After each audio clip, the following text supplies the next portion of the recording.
Before, There we go. Before you start recording, I thought of doing some prayer. Okay, we can do prayer while recording, no problem. Serenity prayer. Who? Serenity prayer. Oh, serenity prayer? Okay. How you like, whatever you want to do. It's all good. Yeah, I don't know. I have been repeating this today a lot. So, God grant me the serenity to accept the things I cannot change, courage to change the things I can change, wisdom to see one from other. Good. I don't know. I don't remember the complete prayer. That's good.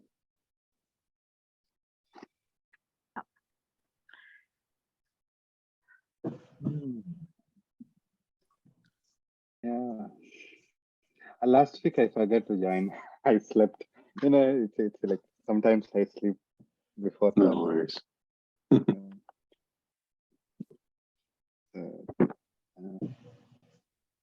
The true you isn't sleeping. The appearance of sleeping is just on your spontaneous presence. So the true you doesn't sleep. If the true you slept, you'd never wake up on the other side. Seriously, think about it. Who would be there to wake up? You just drift off and boom, you go to sleep tonight and that's it. You're done. Because there's not a continuum. But your spontaneous presence is underneath, and you have waking, dream, deep sleep. All of these are on your spontaneous presence. If it really just was you, you'd fall asleep tonight, and there would be no one to say, oh, I'm waking up. There's nothing, there'd be no power behind to say, waking up. The body can't wake up by itself. It's a dead body. So the presence is the I am awake. And then that sensation begins the waking world dream after you're done with your sleeping world dream. And the sleeping world dream, there's a knowingness. In the waking world dream, there's a knowingness. And in the deep sleep, there's no knowing of any kind. But it's still there, or there'd be no waking in the morning.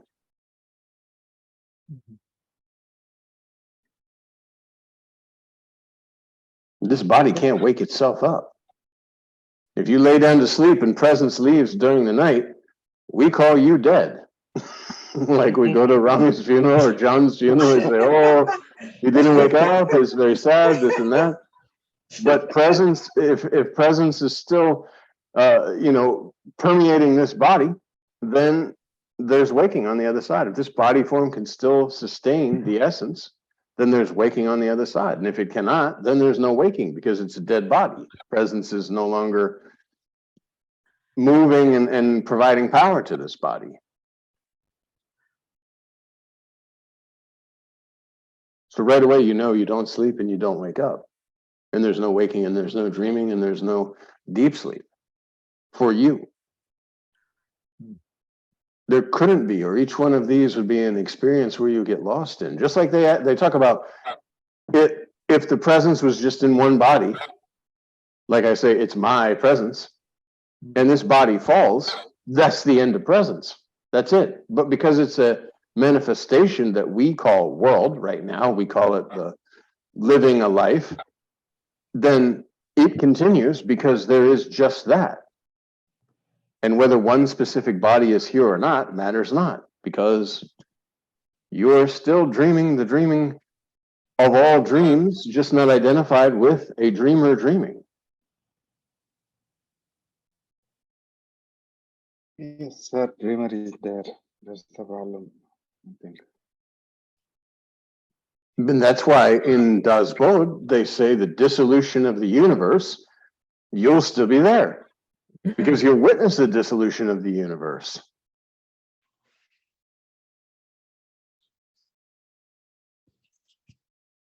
And when I say witness, I don't mean with eyes. The universe appeared on your spontaneous presence.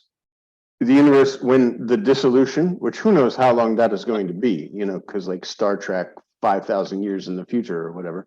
But I'm just saying, they talk about it in Das Bod, the dissolution of the universe, and yet you are.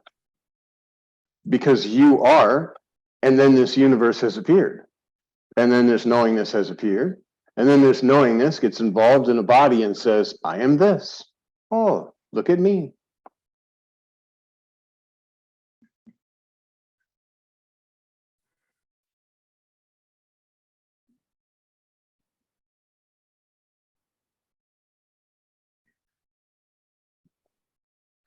And that's why Nisargadatta Maharaj says, like, if it was, okay, what's left? Which is kind of funny. And he says, well, all the people in this room, they all get up and leave. What's left? The room is still here, whether you're here or not. Whether all these body forms or these objects are here or not, the room is still the space, happily available for the next form that comes in.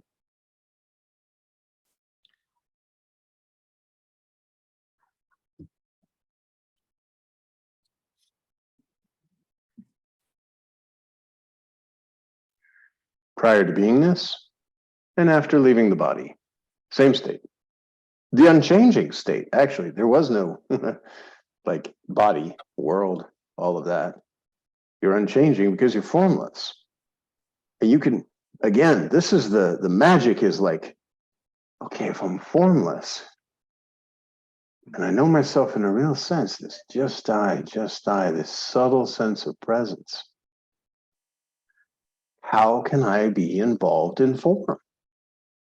How can this form affect me? Space. How is space affected? We talked about, even if the entire earth blows to pieces, no life at all anywhere, earth is gone, the space is completely unaffected. The space provided the ability for the earth to appear. Oh, there's earth within space. Without space, you couldn't perceive an earth because how? Like, it's not possible. Space is provided. And then objects appear within the space, and then the knowingness knows these objects within the space as something other until you know yourself in a real sense. And then everything, the space, all the objects within it, or as Maharaj says, the entire world appears on your spontaneous presence. And you're done. The problem is, in your previous analogy, like whether the if Earth disappear, also the space is there, right? But even the idea of disappearance of the Earth makes a problem when there is a relevance for the Earth, the existence of the Earth. Likewise, when the relevance is given to the body mind in the form of the relevance in the form of an identity, that's when when the affect, when something affects this body mind, then the problem, it appears as a problem, because there is a relevance is given to the body mind. And now what you are saying is, drop of that relevance, and whatever happens to it, it's nothing. Correct. Well, again, if you're formless, then mind becomes a world. You say, like, what happens in my mind? Well, if I'm formless, my mind is the world. All the people that I see are within my mind. All the houses and the cars and the activities, my job, all of these things are within this mind, if we want to label it mind, because I'm formless. So this flow of thoughts that I used to think was occurring in here, because I was limiting by saying I am a body, I'm thinking thoughts. Now when I'm formless, where does the mind go? Well, the mind is now the world and everything in it. It's no longer contained within a limited body form because you know yourself in a real sense.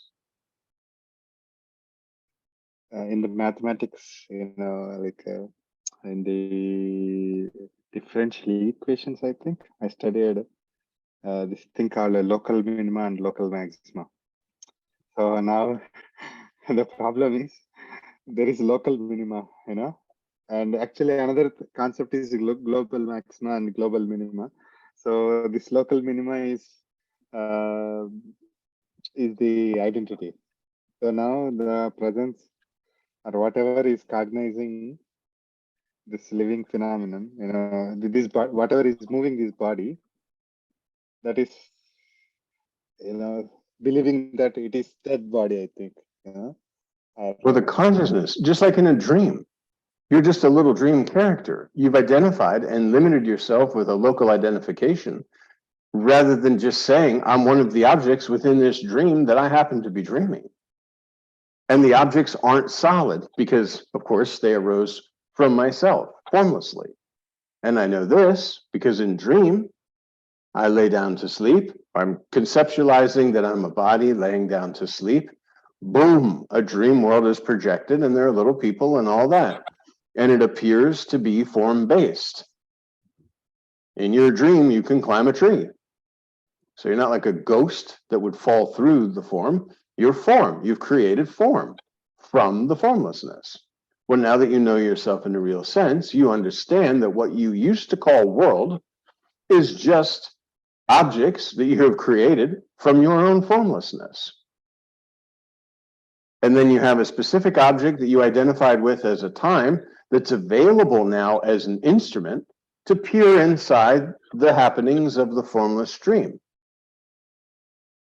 Just as when you lay down and sleep, you don't dream yourself formless.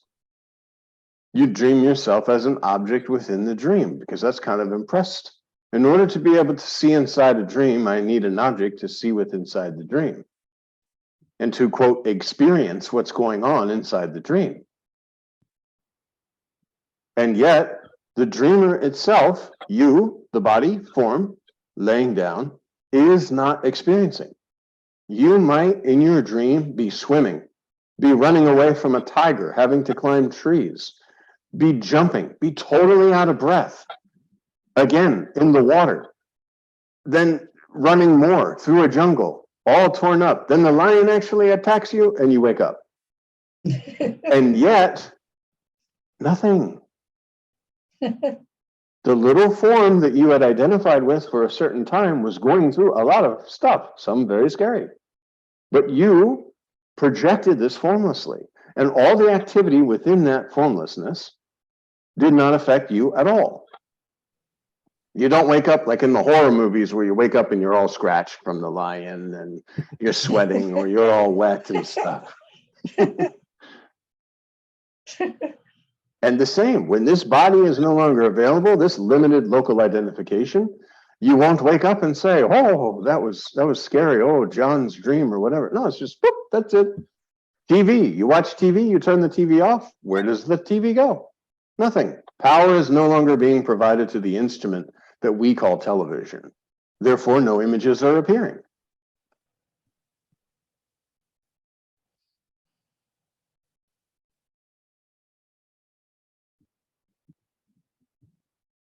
But the presence that you are is continuing to create and destroy objects, billions of objects, continuously.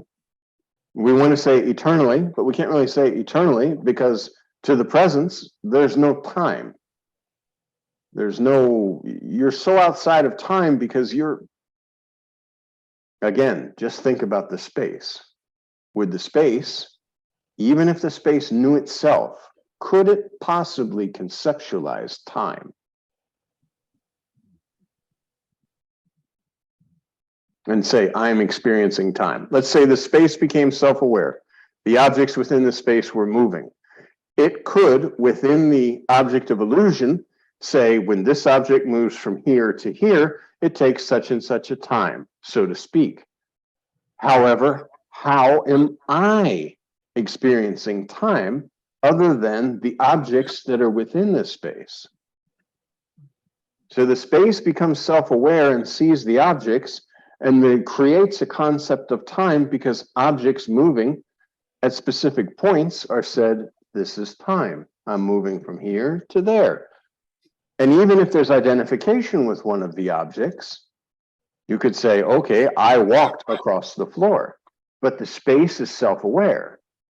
So the awareness of the space is just awareness of objects within the space without losing the knowing faculty of I am not these objects, I am the space. Now reverse all of that. I know myself in a real sense. It is absolutely the same.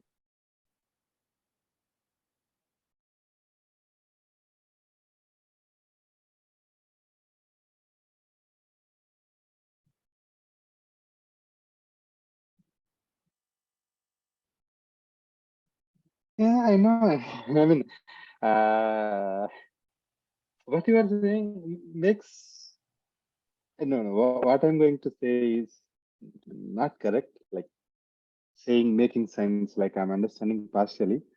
But like recently, as I said, previous talks, trying to see what's happening in my own psyche, it is just bundle of thoughts. And sometimes they are they are part of one structure, like I was identified with some external object or some external person, and around that person there were a set of thoughts. One is some kind of security, some kind of pleasure, some kind of But who's going to dependency. experience all of that? Only when I limit myself and say I'm a local identification that Yeah, has the ability to experience that's these the things. illusion. When I That's know the illusion. myself in a real sense, I won't seek after pleasure and I won't run from pain because these are occurring within my own self. Whatever the body is going through doesn't affect me. Yeah, It's that's the just the problem. I mean, scene. momentarily, I'm identified myself as this body, and from that identification, the need for seeking the pleasure outside is coming. When that identity was not there as the body in that moment, then the need for that person and the need for that pleasure is gone. That's what, I've been able Yeah, to see. Huh? you don't It's need very, anything. yes, the Everything need is comes. within your own self. All needs, all desires came along with the body. So you remain with your selfless self, and it is literally, for lack of a better word, a black hole. Because you don't have to think, I don't need this, I don't need that. It just literally, you're just remaining with yourself, and all these concepts fold into you. You're just, and yet you can still see, okay, there's a nice woman or there's a nice person here. I start talking to them. Okay, that's fine. It's just occurring within the spontaneous presence because I'm not trying to do anything. There's not a me that tries for an outcome. There's not a me that is trying to create a story. Again, like we talked about, one take. You're here, spontaneous action in the moment, cut scene. Okay, action, do this thing, cut the scene. Okay, that's it. And you don't need to sit there in the editing room and put all the scenes together and say, wow, that was really good. Or what does this mean? Or I wonder what the meaning is of this. There's no meaning. It's absolutely meaningless because when you remain with your selfless self, all concepts dissolve. And since you're prior to words, you don't try to put words on this experience of remaining with yourself. Because words came along with the body, and you absolutely know, I am not body, I was not body, I'm not going to remain the body. Then we could say, oh, it's so silent and peaceful. Okay, this is nice, but silence and peace will also collapse into yourself because you will have no concepts, no attributes, nothing. And from this position, you now go and do your job, do your duties, take care of your responsibilities. Maybe you have a wife, maybe you don't. Maybe you have a girlfriend, maybe you don't. But there's no grasping. Oh, I have to have this thing. I must have this. Oh, this object will make me very happy. And then I get it and I'm like, well, it's not as happy as I thought it would. Oh, but look at that object. There's an object that'll make me happy. Those are, very psychological and created by the, just mind, this like this need for pleasure. It's very silly, John. Like, I'm when I try to write down and see like where this need for pleasure or the security, fear is coming from. They are just a bundle of thoughts, and they are just taken as self, and that we never I never very rarely see through that. Is it me? Well, But if there's a you, then desires and attachments and all these things can stick to you. And again, like we talked about many times, the hat. If I take my hat and I try to hang it on a wall and there is no hook, my hat drops to the floor because there's nothing there. Now, if I have a hook, I, me, mine, then my hat stays. The desire has something to hook onto. And then I, being the formlessness that I am, that can spontaneously create an entire world, I will begin to create the conceptual world of this desire is wanted, this desire is needed. Thoughts will be flowing. There will be identification with these thoughts. It'll strengthen the false concept of an I or a me or a mine, and I will grasp. Now, none of it's true, but again, what's impressed reflects. Maharaj says you're very, very, very sensitive because whatever impresses reflects.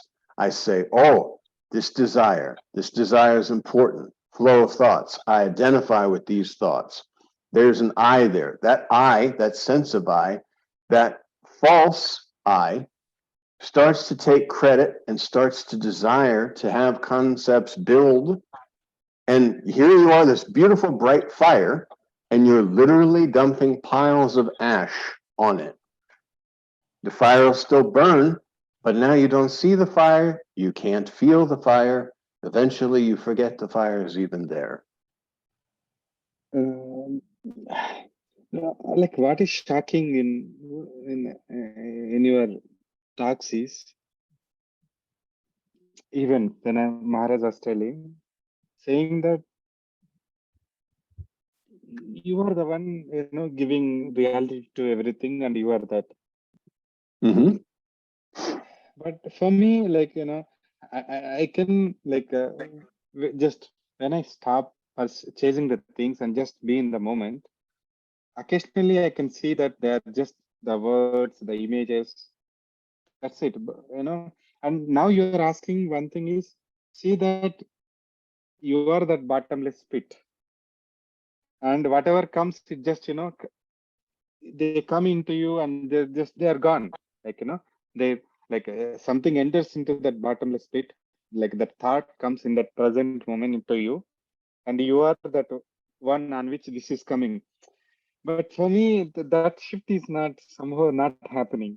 That shift, that You're you still are that creating the person. concept of a thinker. The thinker needs to dissolve into your own self because the thinker concept is not true. And without a thinker, how can you think thoughts or think about desires or think about fear or think about anything? So this concept of a thinker will dissolve within your own selfless self. By remaining with your selfless self, there is no I'm thinking thoughts because this concept of a thinker is not there. There's no concept.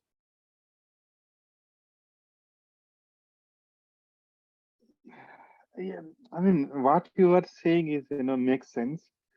You're saying that selfless self is you, and you see that, and firmly, establish your feet in that thing. Like, you are that selfless self. Unless I think, I see that, I'm that selfless self, or all that, I think the rest, these concepts, maybe temporarily I understand that, okay, this is illusion, and maybe temporarily I free from it. But But the somewhere, understanding is just your own self. You touch yourself, literally the just I, just I. In meditation, you start to feel this subtle, subtle presence, and you use this mind to point towards that presence. and you kind of investigate this presence. That's what Maharaj calls meditating on the meditator, concentrate on the concentrator, presence with presence. And then you open your eyes, and because you were meditating at first, your eyes are closed, you're concentrating on breathing, mantras running. Then you open your eyes, you begin to so-called not meditate and go through your day, and yet you can still, oh, this subtle presence. Something happens out here, and I remain with presence rather than going out there. And yet I can observe that these actions are still happening and this life is still flowing, but I'm no longer living life or doing actions. I was blessed with after having taken the mantra, it began right away of seeing myself just wandering around India. Like I'm not from India. I have no idea where I'm going. And I'm just wandering. And I'm not thinking how far away from the ashram I'm going, or even Maharaj says, it's a city, John. Like, you don't go and just wander around New York City. And I told him, I said, there were some places that I went to where there are like people in the hills and there were pigs and stuff running around. And then I went to another area and I was just walking. But there wasn't the sense of walking. There wasn't the sense of being in India. There wasn't the sense of anything because I was remaining with mantra. When the food poisoning happened and there was a lot of vomiting and all this sort of stuff, I wasn't experiencing this because I was remaining with mantra. And I saw that this body can go through experiences without creating an experience or an experiencer.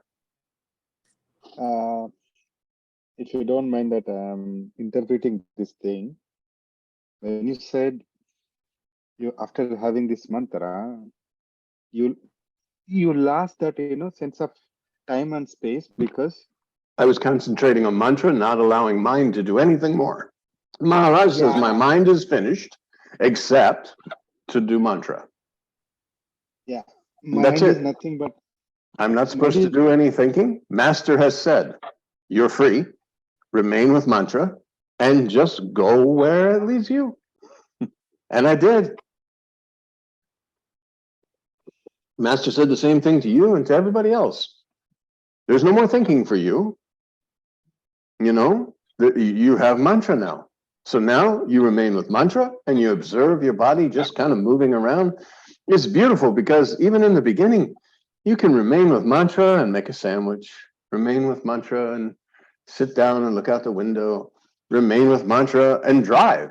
Everything. And it's just spontaneous action in the moment because mantra, Maharaj has given the perfect example.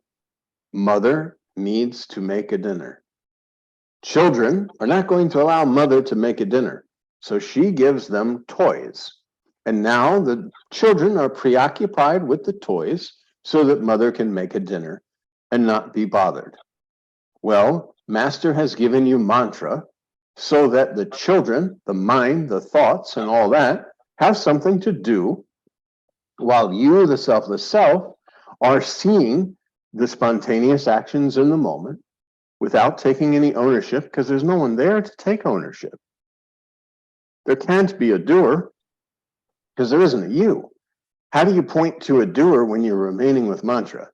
Because mantra slowly, silently, and permanently erases all the concepts. All that ash that was covering the fire is gone. Now it's just the fire burning bright. The Kakadarati is burning bright underneath. And that's what you focus on. You could say the bhajans 3 times a day with the fire, the arati. Okay, this is you wake with the fire and you don't allow ash to come on. Then you refresh midday. Oh, the fire again, no ash. Okay, now we refresh in the evening time. Fire again, no ash. So I get in the habit of remaining with my selfless self throughout the day. Fire is going. Always. You are burning bright.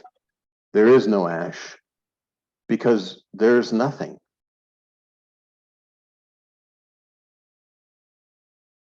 You're lighting the world without the concept, I'm lighting the world. Just fire, no ash. just presence, no layers of illusion. This is the reality anyway, but now you're starting to see this, and you can see it in your own experience. See, all these talks, the books point you to there is a selfless self. Maharaj says there is a selfless self. Now, it is 100% up to Rami to find this truth within your own self. You must dissolve. Each one of us has an ice cube. My ice cube was John. I put it in the water because Master said, put this ice cube in the water, allow it to dissolve. It was worth nothing anyway. Rami has an ice cube of Rami. Put in the water, dissolve. Don't think about, oh, is it dissolving fast? Is it dissolving slow? What happens when it dissolves? That's why Nisargadatta Maharaj, he uses a very good example of the poison. If I give you poison, I don't have to sit there and think, oh, what's going to happen to you? No, you're going to die of the poison. We don't have to sit there and wonder what's going to happen. The master has given you the poison, and now you take it. It's finished. And there's no more, what if this, what if that? Whenever a body-based question arises, oh, this is an opportunity to remain with my selfless self.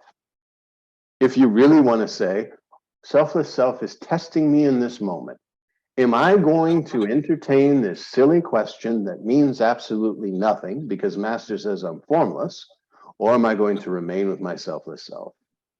I have complete faith and trust in the Master. Therefore, I remain with my selfless self.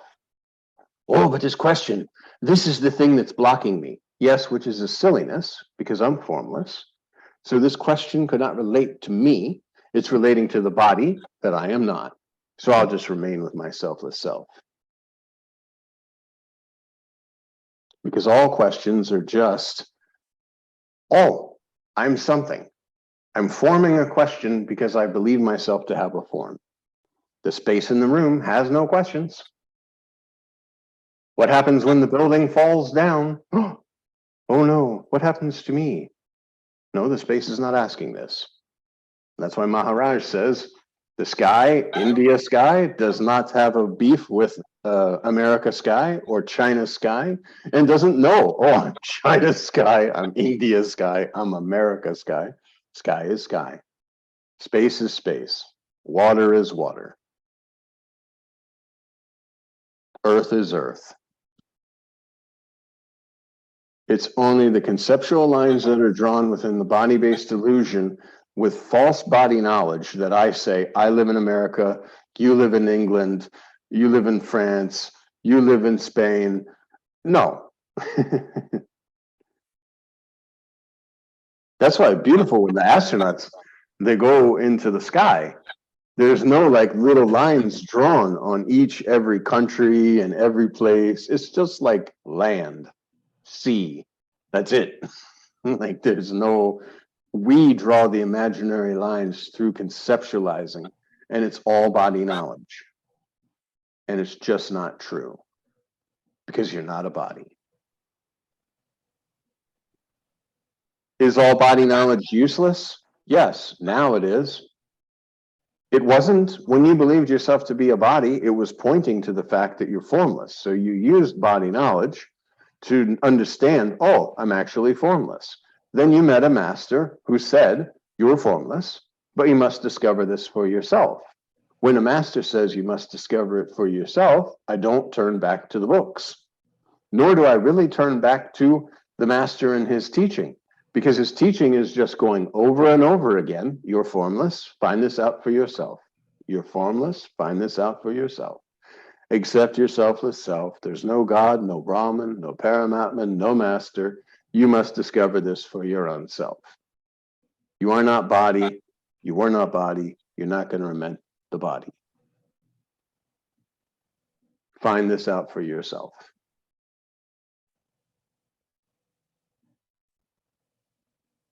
And that's why, again, Nisargadatta Maharaj, Sri Ramakant Maharaj say, I'm not making you I'm not making you a disciple. I'm making you master.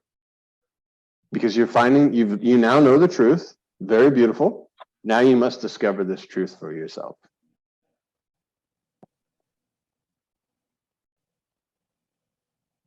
And it's earnestness. Like Sri Ramakant Maharaj has said, some people will come to India, take the mantra. Thank you very much. Now I'm on to another ashram on my little spiritual vacation. And, I like to wear the robes of India and maybe put some beads and all this kind of stuff. But thank you. It was very good. I can now say that I went to the Nashik Ashram with Sri Ramakant Maharaj. And then there are some who come with the idea that this master is the God of my understanding. And oh my God, whatever the master says, and what does master say? Okay, you're sensing this presence, and you are not body. You were not body. You're not going to remain the body. Remain with your selfless self. Remain with the I am. Remain with the sense of presence. And that will be the ice cube in the water, and there will be no more